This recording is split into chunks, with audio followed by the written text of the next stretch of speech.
the Sports Betting Network. The numbers told the story, they always do.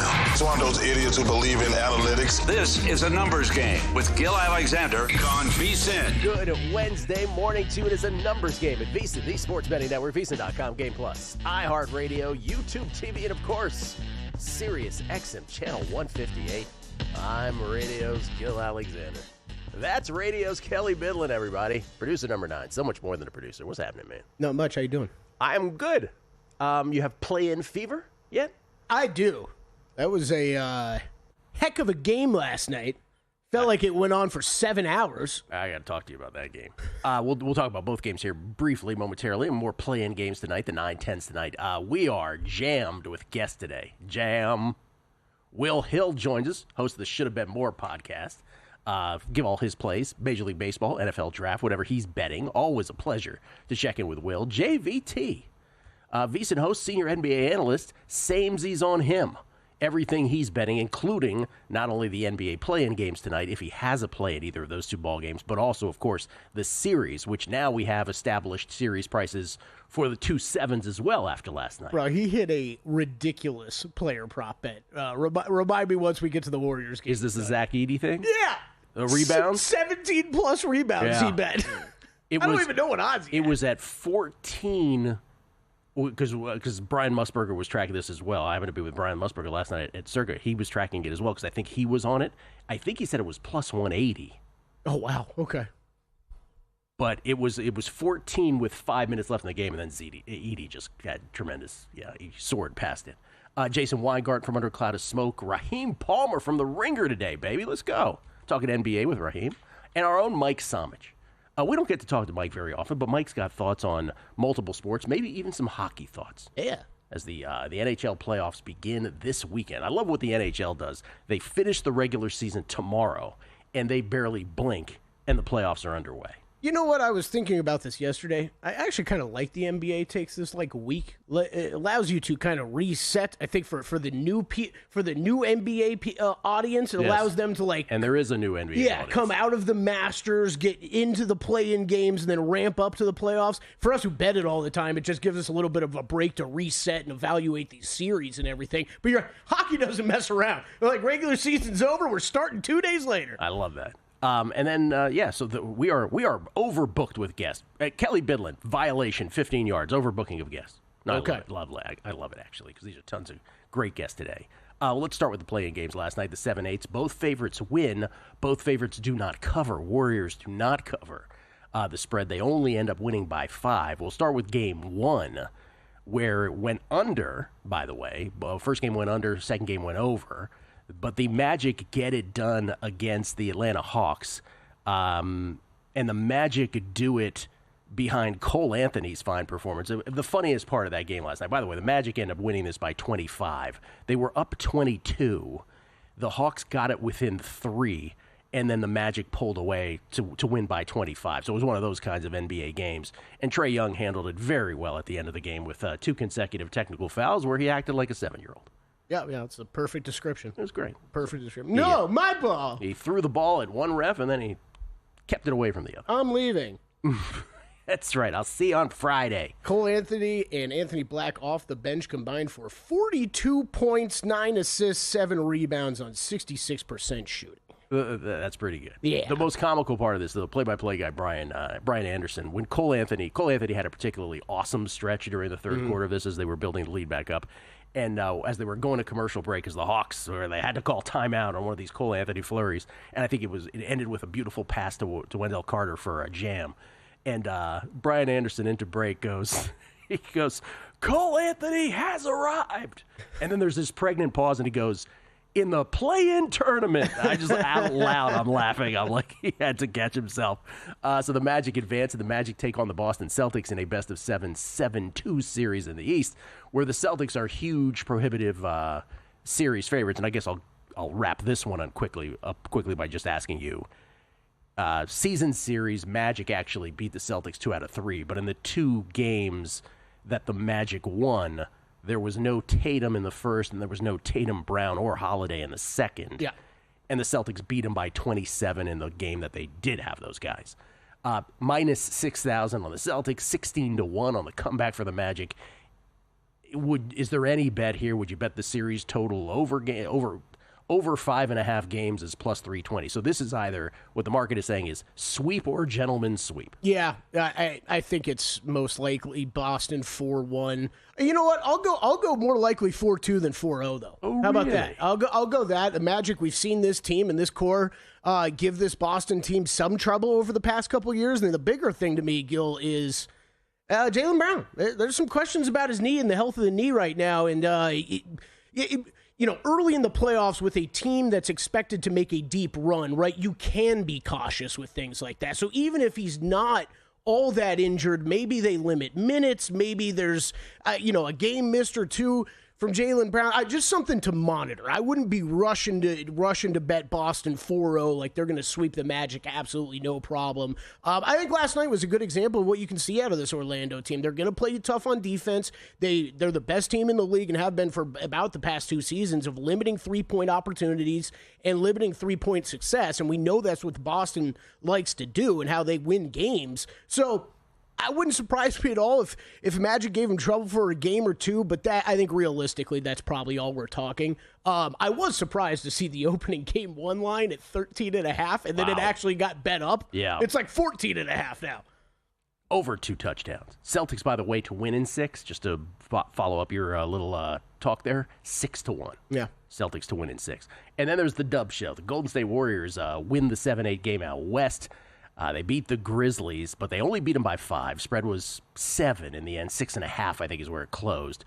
Golden State led this by 20 with just under 7 minutes left in the second quarter, by 12 at the half, by 3 after 3 quarters. They actually trailed by a bucket and then by 1 point early in the fourth, and they really only felt good about things when Steph hit a dagger 3 with just under a minute left where he faked out Scottie Pippen Jr. twice with the splash to put the Warriors up 6. By the way, if that's Scottie Pippen Sr., that shot is blocked twice.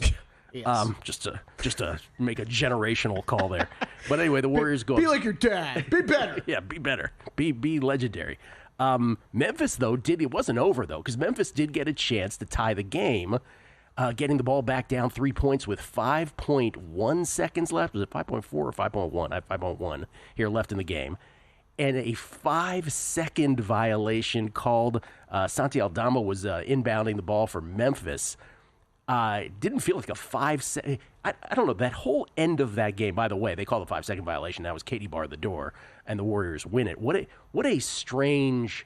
This was whatever the opposite of a classic was what this was down the stretch of this game, because refs had to get involved. Refs were completely involved, and even if the Warriors got a bunch of calls during the body of the game, the final stretch of this game, Draymond was a really weak 6th foul to foul him out.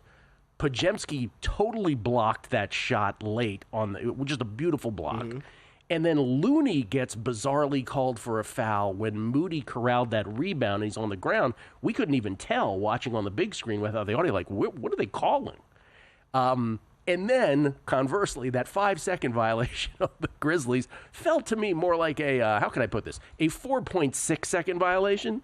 And even, it should be noted that even, the NBA is famous for, you don't make that call at that point of the game. Yeah. The fact that they even made that call is amazing to me. I'm with you. It is wild, whether it's NBA or college, right? Whenever you get the very loose or tight 5-second call, 5 seconds should always just be 5 seconds. It should never feel like 4. It should never feel like 7, Gil, but it happens all the time, it feels. Yeah, it felt quick. But anyway, the Warriors win, and so the Warriors now take on the Houston Rockets in a 7-2 that has been really anticipated. I want to say this. Has there ever been a series where you feel like the Warriors, this is the team the Warriors wanted to be matched up against, and maybe the Rockets actually wanted to be matched up against the Warriors also, because there's a case to be made on either side. And the answer to the question of where did this series price end up landing is Dubs minus 200.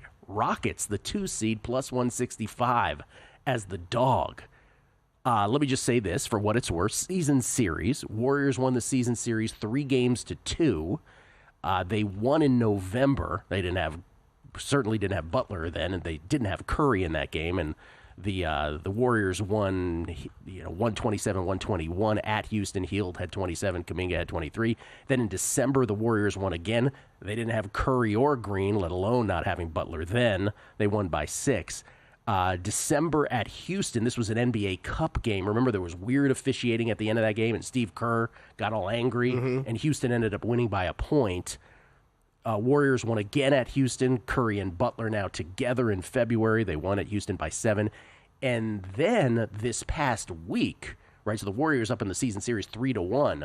But this last game where the Warriors were soaring, Houston stopped them in their tracks with a 10-point win at Houston where they held Curry to 3 points in that game. I think it was 1 of 10 shooting, if I'm not mistaken, from the field. Do you agree with this line? Minus 200. This is higher than I imagined it would be. It is high. I think the most shocking thing to me about this opening, Gil, was that we talked to asked a lot of smart NBA people and we were pretty much all in the same range of like minus 140 to minus 170. Like everybody I asked and I respect were in that range. And I saw openers last night. I believe there was an offshore that opened at minus 400 on the Warriors, and then FanDuel was like plus 105 on the Rockets, as low as that. Wait, there was an offshore that opened what? Minus 400 on the Warriors. What offshore was that? I don't know. I didn't catch who it was. That was quite offshore. Yeah, exactly. So I was surprised at the wide range of openers here. Man, it's an awesome opportunity for the Houston Rockets, who are a 2 seed, seemingly playing with house money against the Golden State Warriors. Yeah.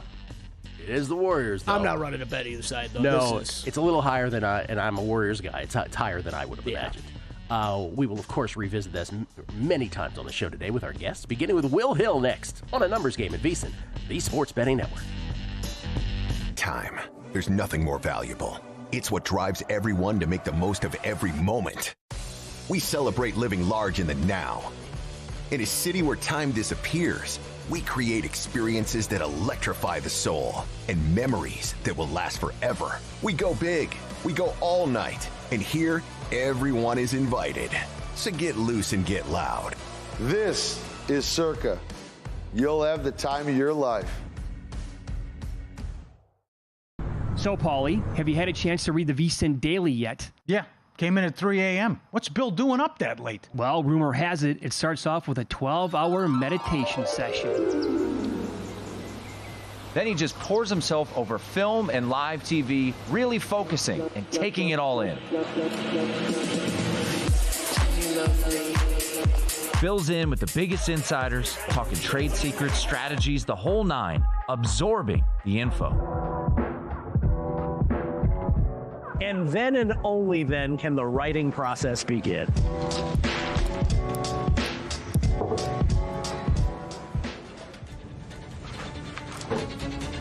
In Las Vegas, Bill's late night becomes your early morning. Wake up to the very latest betting insights in your inbox with the VSiN Daily. Sign up for free at vsin.com/newsletter. On the next edition of Follow the Money, Mike Tomlin, another edition of You Cannot Be Serious. Matt Euman's on the program, and Mia O'Brien, who covers the Jacksonville Jaguars, to get her thoughts on what they will do in the upcoming draft at pick number 5. 2 more big play-in games to preview in the NBA, and another full Major League Baseball card as well, including 5 early games. That's Follow the Money, 4 to 7 p.m. Eastern on VSiN, the Sports Betting Network. Now on Sirius XM Channel 158. Check out the website for all of our betting tools and analysis, or get the VSiN Watch app.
VSiN, the Sports Betting Network. Want to bet smarter? Start with Smarter Insights. Right now, you can check out NBA play-in game previews, Wes Reynolds' RBC Heritage picks, and Greg Peterson's MLB best bets. And later today, you can check out Steve McKinnon's NBA analytics report, Jonathan Davis's NHL best bets, and the Rockets-Warriors 2-7 series out west. Preview of that. Right now, you can sign up for our summer special for only $59 for full VSiN Pro access until August 1st.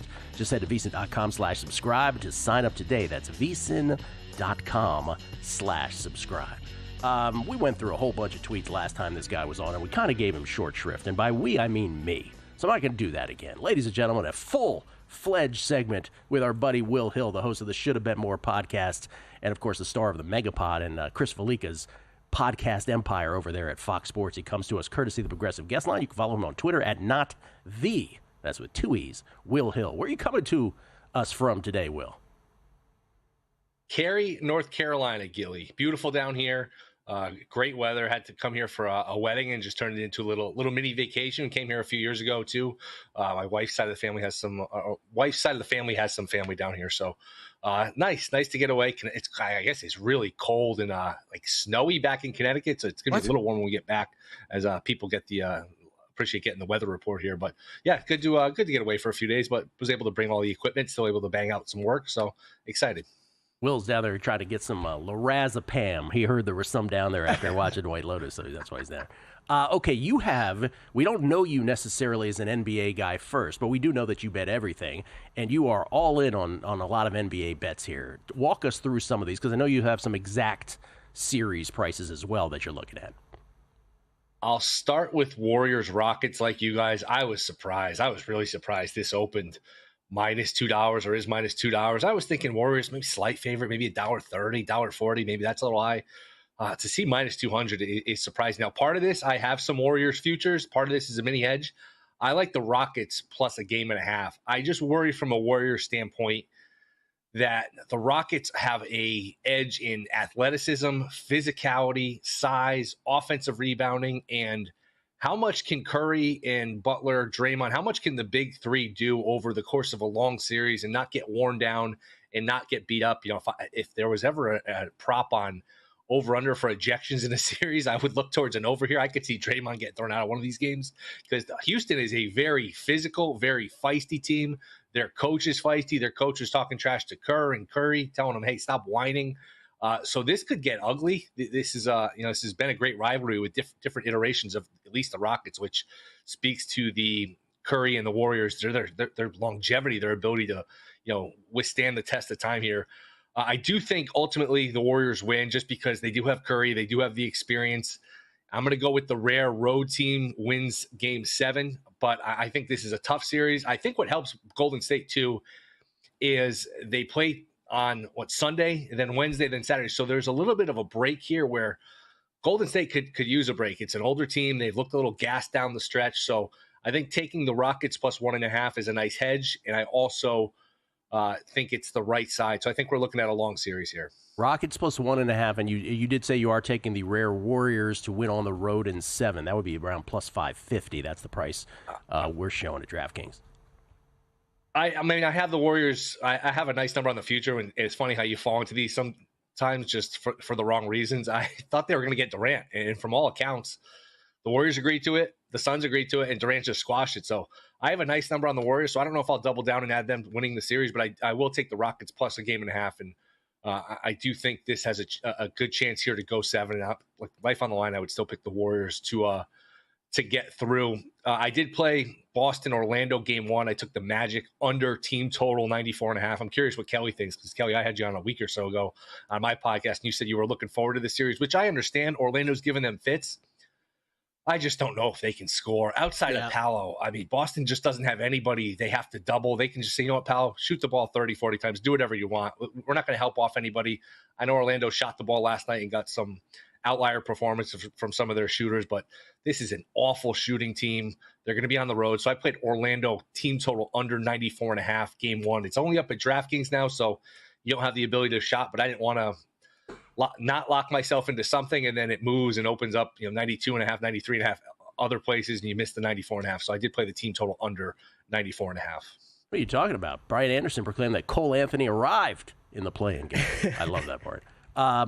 The KD thing, by the way, just to go back to that for a second. You think if you gave him truth serum right now, I'd be like, man, I wish I went to the Dubs. I wish I went there. I don't know what he thinks. Yeah, I mean, he said he was such a likable guy early in his career. His approval rating was through the charts. There was nobody who disliked him. You remember he was living with his mom and playing video games, and he wasn't one of these guys that was involved with drama. He just played basketball, put up his 30 points, and everybody loved him. And his career just really got strange. He got strange. He always seems unhappy wherever he goes. It's like the drama, the unhappiness follows him around, whether it's the Warriors where he was winning and still unhappy. He left OKC, wasn't happy with the Nets, not happy now. So I don't know what he's thinking. Yeah, it's probably the right answer. He's an odd bird. You had an exact, if I'm not mistaken, and I think I heard this, in the Pistons series. Don't you have an exact bet as well in that? I took Pistons plus 330, and I think for the most part, like I just said, I think the Warriors maybe can break this with their experience and win on the road. But for the most part, if you're going to pick the lower seed to win, they're usually going to do it in 6 exactly, because like if you're going to upset the Knicks, barring an injury or whatever, you're not going to win in 4. You're not going to sweep them. You're probably not going to win in 5. It would be hard to win a Game 7 in Madison Square Garden. The sweet spot is winning 6, and winning 6 pays 9-1 at DraftKings, plus 850 other places. I just think they've got to steal one early, hold serve at home, and put yourself in a position where you can close it out in 6 at home.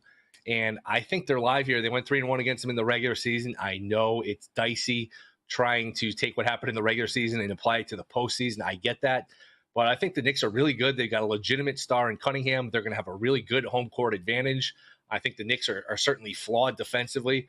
So, you know what? Steal one early, hold serve, and I would say if you like the Pistons, maybe put half your bet on the plus 330 and part of your bet on the 9-1, because if they're going to win, it's very likely that they're going to win it in 6. I like that strategery there. Anything else, NBA? I like the home teams tonight. I think the Heat are getting benefit of the doubt just based on the uniform, the past history of, it's Heat culture, it's Spoelstra. This is not the same team. I mean, they got Adebayo, but they don't have much else. So I think the Bulls win that game tonight, especially at home. So I like the Bulls. I know all of these totals come down. I like the unders early, but when they start to move 4 or 5 points, it's hard to still play the unders. And I like the Kings too. I mean, the Mavericks, what is their life like day to day? Where everywhere they go, they get booed. Everywhere they go, like social media is like, how did you trade Luka? We hate the GM. We hate everybody.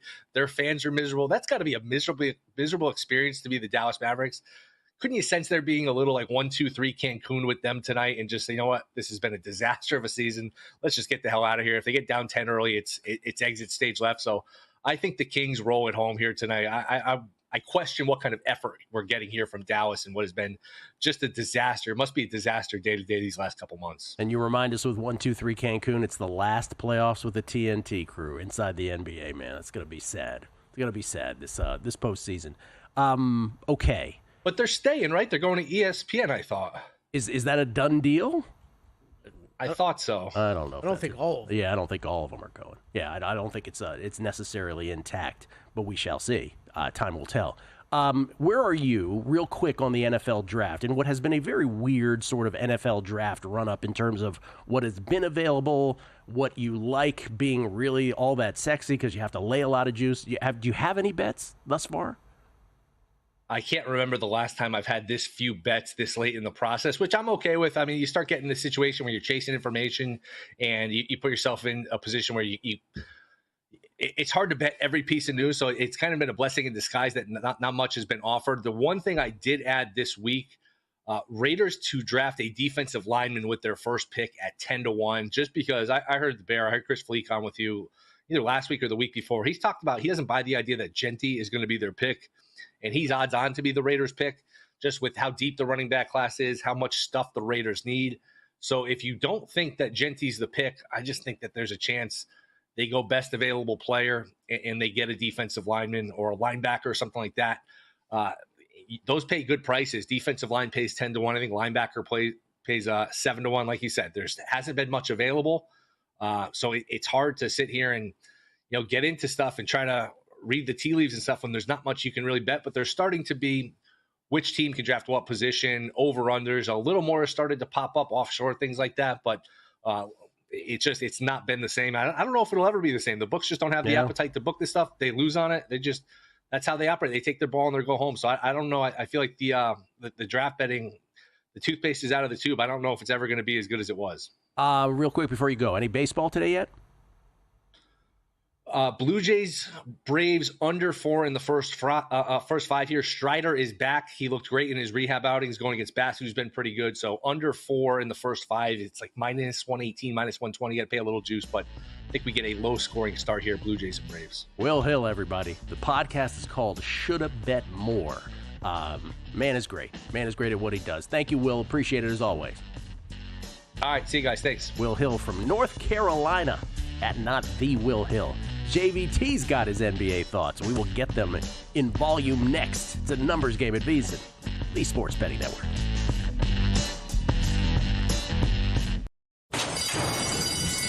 And they're off.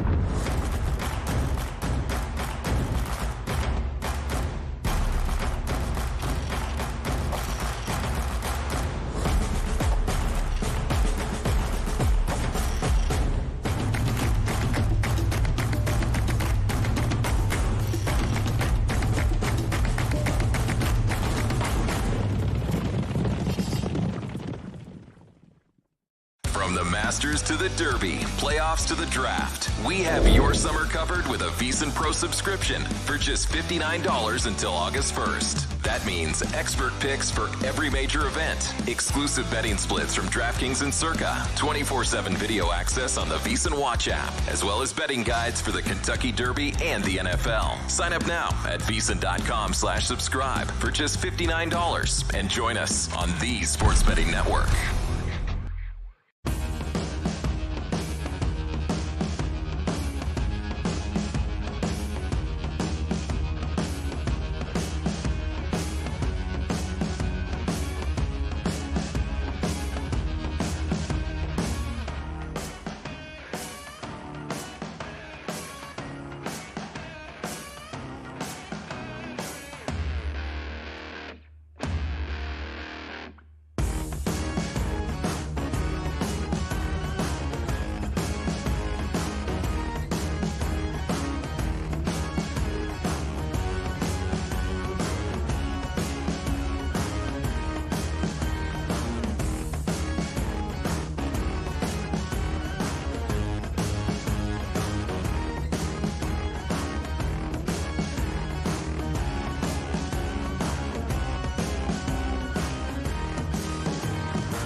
This is VSiN, the Sports Betting Network.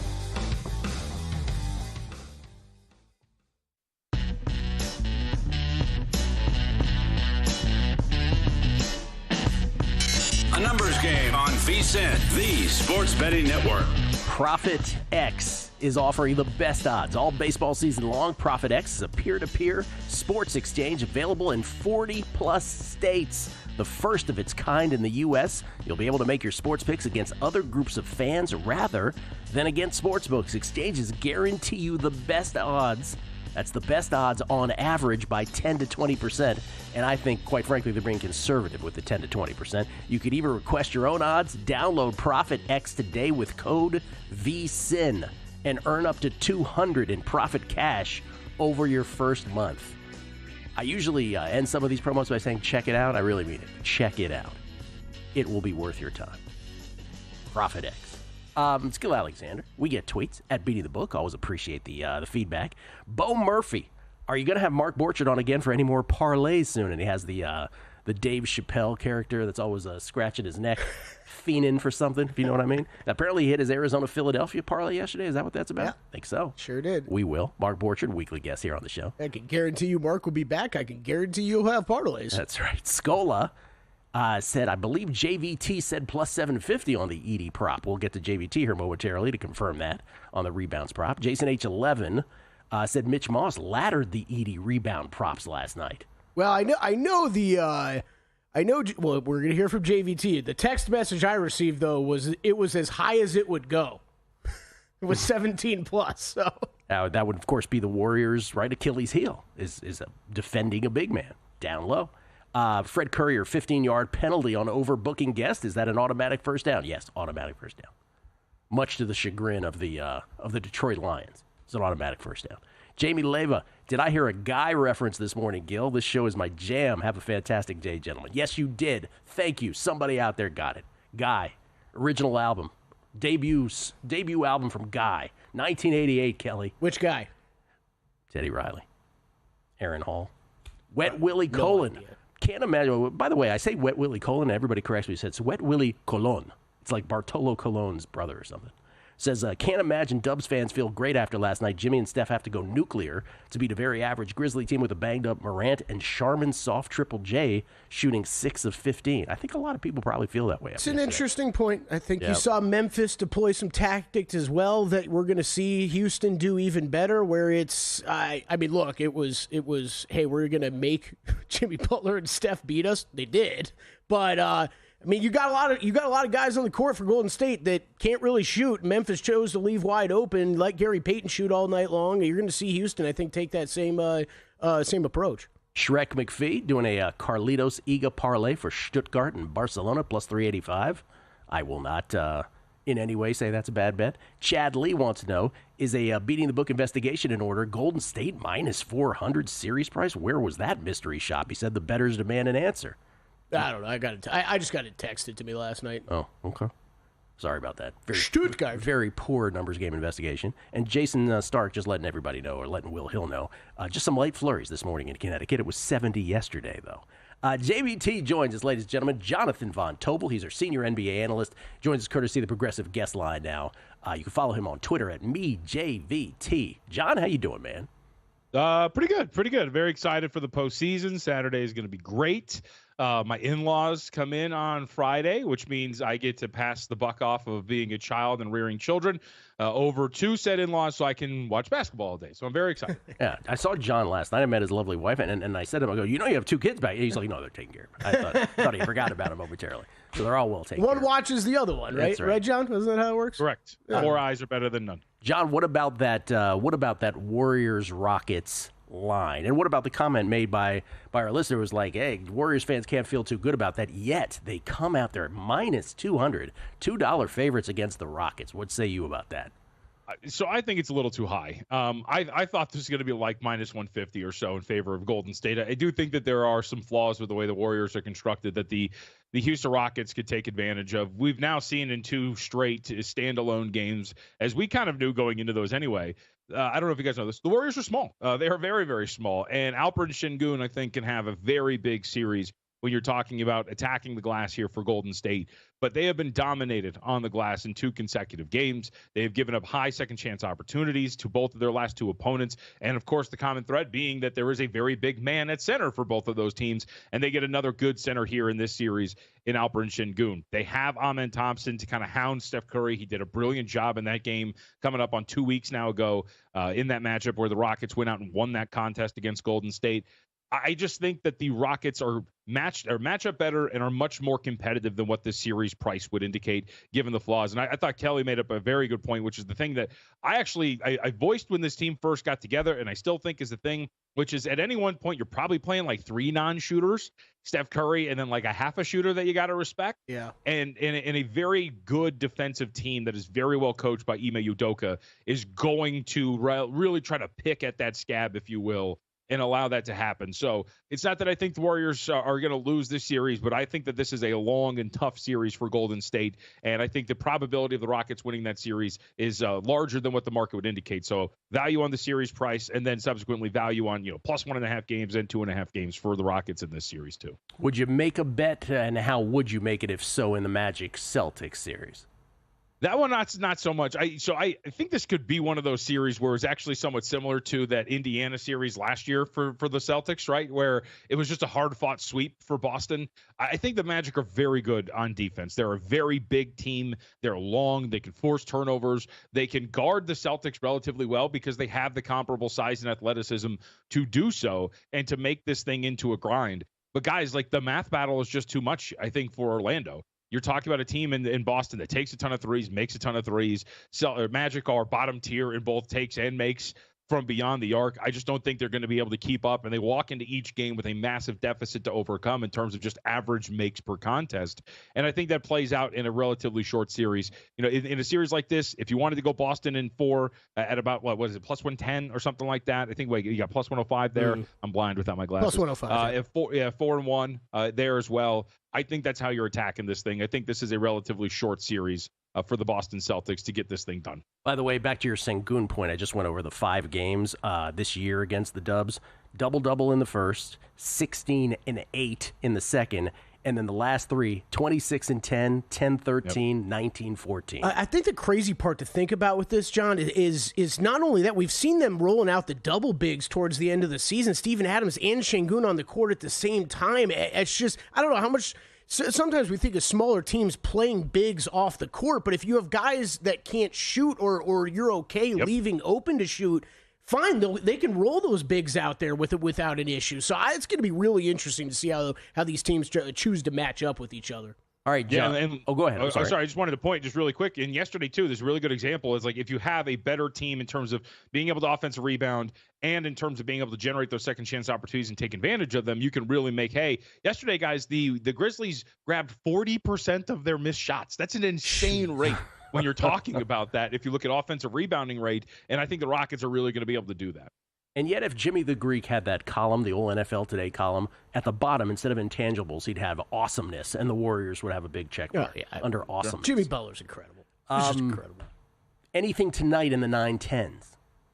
Yeah, so I did. The only thing I bet is I do have the Bulls money line against Miami. I just think this is a price thing for me. I think this should be closer to you assuming that these two teams are equals to one another on a neutral, as opposed to assuming the Heat are the better team. We have seen nothing since the All-Star break that would indicate that Miami is the better team. And yet when you're looking at one here in a play-in game on the road for Miami, this would indicate that the market thinks that Miami is better. I just don't think that's the case. We have seen since that break, 17-10 for the Chicago Bulls, one of the better cover teams in the NBA over that stretch. Very good defensive rating over that stretch. They take a ton of threes as well themselves. I think it's just a matchup that works for them. But just from a pure price standpoint, that there was some value in Chicago. So I laid a minus 115 money line, and I think that's the way to play this here tonight. All right, and then any series price bets or game one bets in the series that start this weekend?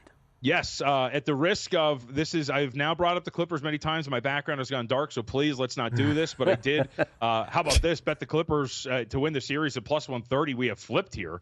at some spots. We're up to minus 120 in others. It's a pick in other spots. I agree with this move. I think pick is more apt than like up towards of minus 125. So if you're starting to get that like plus 110 or something like that on the Nuggets, I do think there's some inherent value there. But I think the Clippers have been rolling, and I think they match up well. They have Kawhi Leonard obviously playing at a very high level. They have Chris Dunn to guard Jamal Murray. Ivica Zubac won't be able to shut down Jokic, but what he'll be able to do is work him on offense on the other side of the floor, which will make Jokic have a very, very large workload on his shoulders. So I do have the Clippers here to win this series. Also bet over 5.5 games in Knicks and Pistons at minus 115. I think that's up to minus 125. I think that's still a fair price to lay. I think the Pistons are going to be very competitive in that series with the Knicks. I think it's going to be a lot longer than the market initially indicated. We're also starting to see some money come in on Detroit. Would still say anything over plus 300 is worth playing in an outright series price 2 for the Detroit Pistons as well. And in that series 2 was attracted to Karl Anthony Towns 12-1 to lead the series in 3-point makes. Wow. Very thorough. As bad as, we'll leave you with this, as bad as the Warriors Rockets line is, Clippers Nuggets still one of the worst lines you've ever seen, opening series price?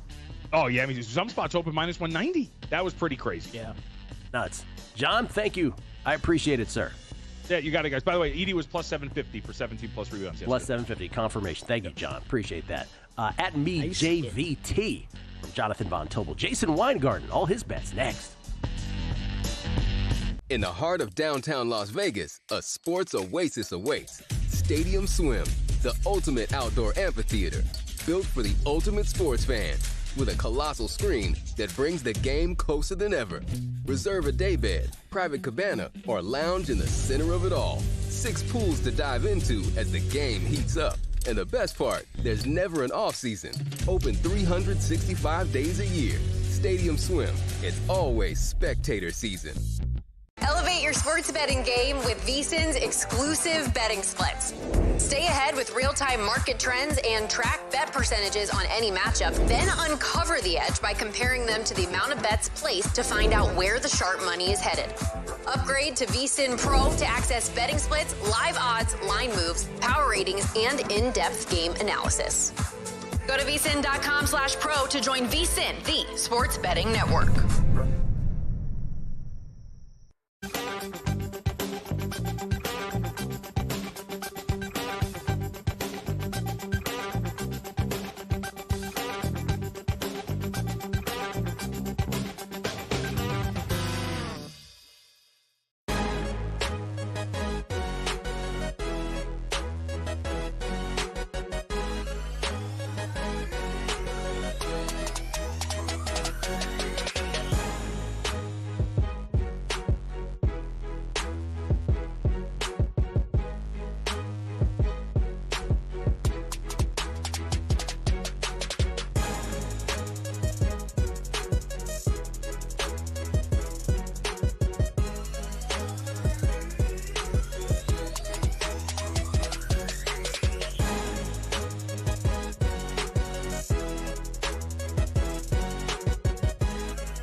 Numbers Game on VSiN, the sports betting network. The Sharp Blaze wants you to know that they have an unmatched transparency with records updated daily, AI betting analysis, real-time global betting information, and alerts directly from the pros. Check them out at sharpplays.com. Skill Alexander, Kelly Bidlin, live from Circa Resort Casino, downtown Las Vegas. See that Todd McShay and Daniel Jeremiah appearance on Ryan Russillo's show yesterday, courtesy of The Ringer, where they talked about Ashton Genty specifically. Obviously, the top of the NFL draft, somewhat solidified. Maybe we should go through that exercise real quick. You stop me when you think you don't know. Ready? Top of the NFL draft. Okay. Cam Ward is going to the Titans. Yes. Cam Ward is going to the Titans. Travis Hunter is going to the Browns. Meh, probably. Cam Ward is going to the Titans. Travis Hunter is going to the Browns. Abdul Carter is going to the Giants. Probably. Ward, I don't know either of those, though. All right, here's where I'm not as certain as Drew Dinsick is. No, Drew Dinsick, very confident. Very confident. How about this one?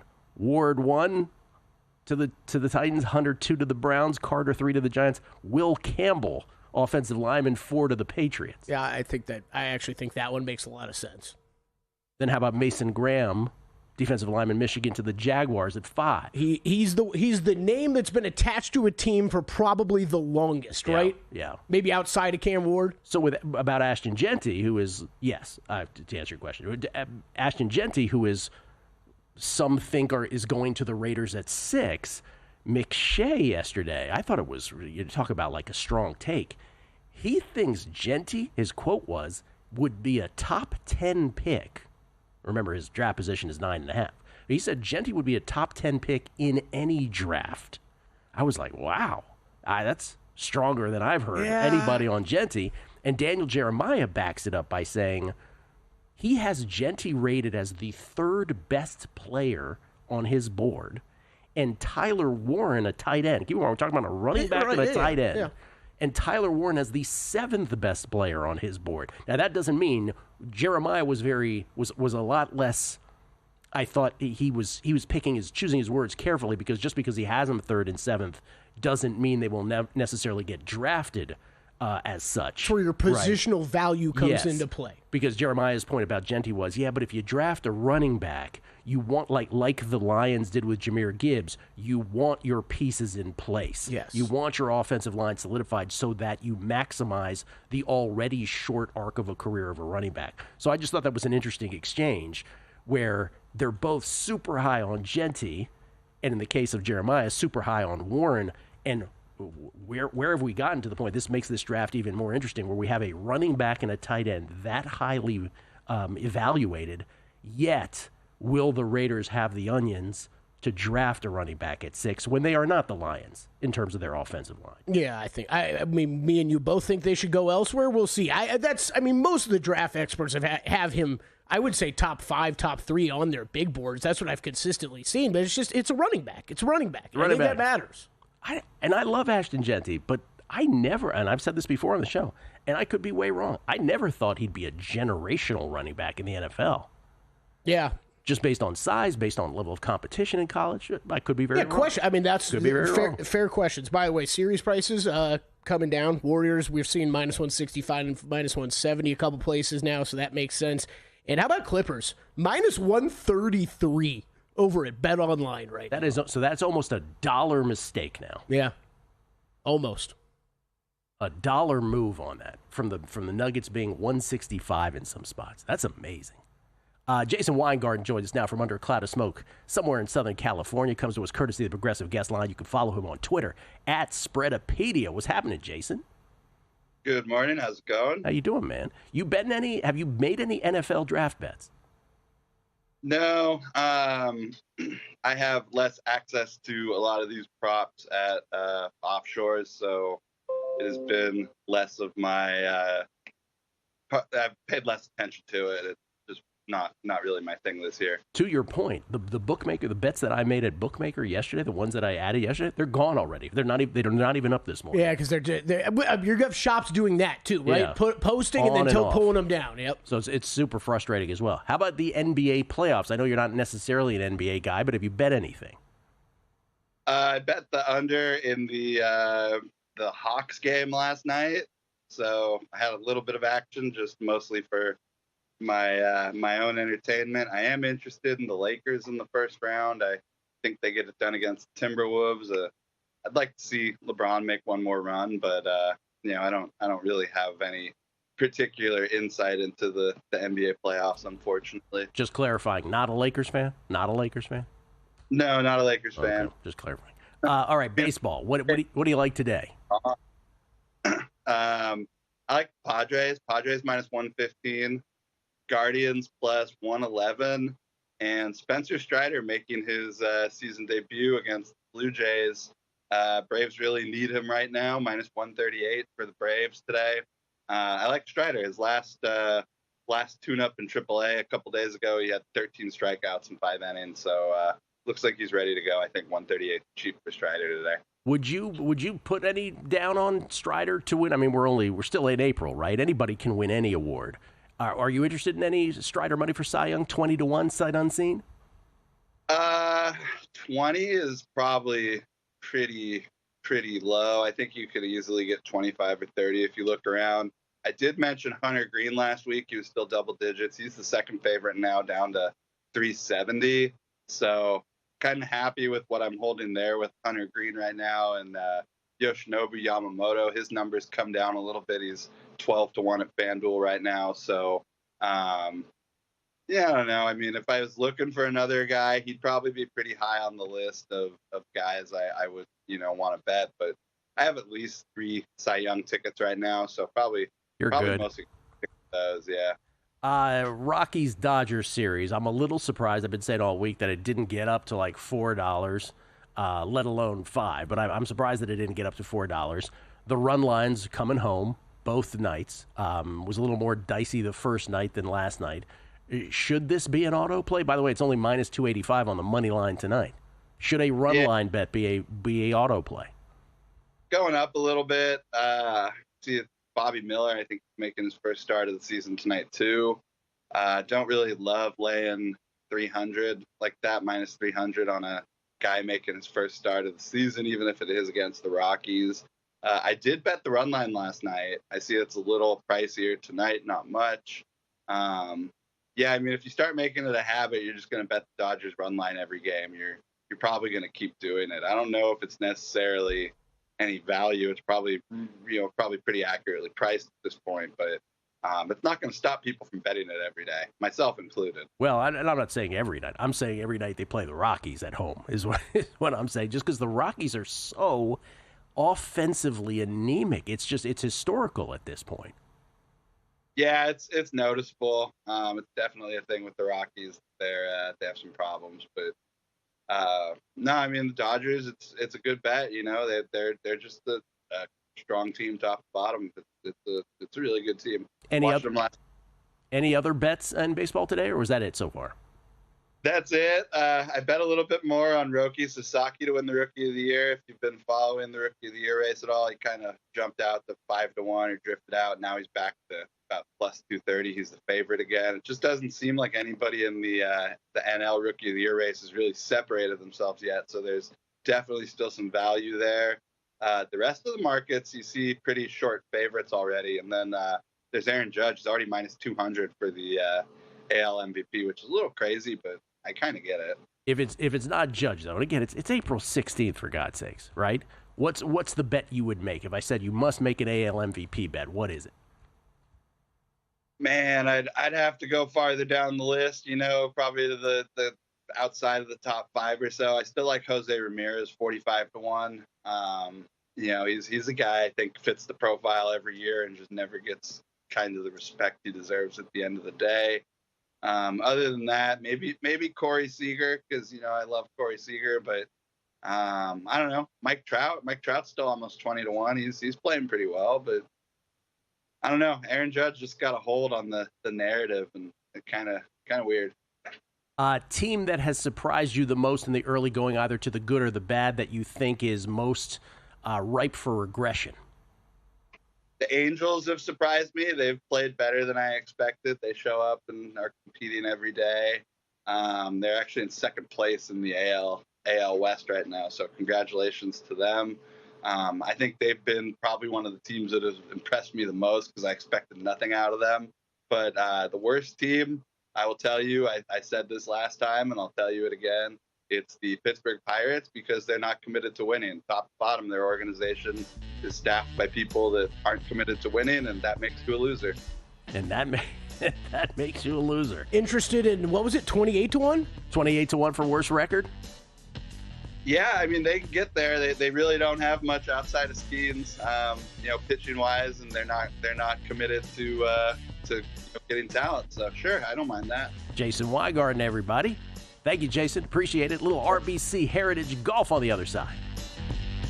And we're out. Okay, give me 1 sec. I need to load funds into my gaming apps. Stormy, really